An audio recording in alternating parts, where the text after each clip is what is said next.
puisqu'on parle des différents orchestres de l'opéra, évidemment, il s'agit toujours du même groupe de musiciens de l'Opéra de Lyon. Mais effectivement, et notamment la semaine prochaine, nous allons jouer avec l'orchestre baroque Ibolenti Spiriti, qui est un des orchestres dans l'orchestre. Voilà, en fait, c'est un ensemble de musiciens qui ont une sensibilité, on va dire, pour un peu particulière, privilégiée pour la musique baroque.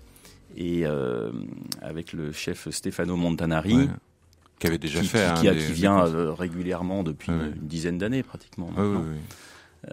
On a créé on a monté cet ensemble au sein de l'orchestre de l'opéra pour jouer effectivement cette musique en général avec chanteur, mais que l'on joue sur scène.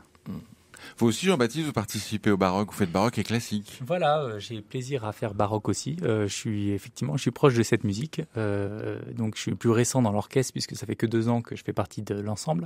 Mais j'ai grand plaisir à faire ce type de production.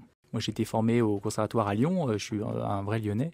Et c'est vrai qu'au CNSM, donc Conservatoire national supérieur de musique, on a cette formation déjà dans la musique contemporaine, cette ouverture d'esprit. Et voilà, c'est un prolongement de pouvoir faire cette musique au sein de l'Opéra de Lyon. C'est un plaisir.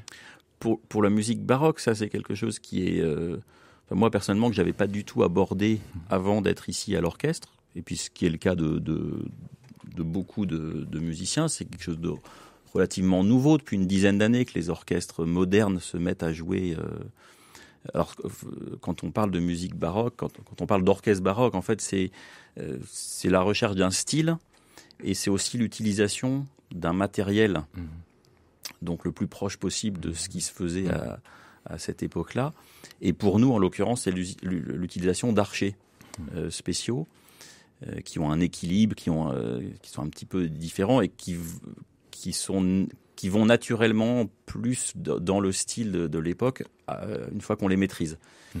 Et c'est vrai que c'est quelque chose qui se fait petit à petit. On fait une ou deux productions par an depuis une dizaine d'années. Donc petit à petit, on s'habitue à ce matériel et ce style.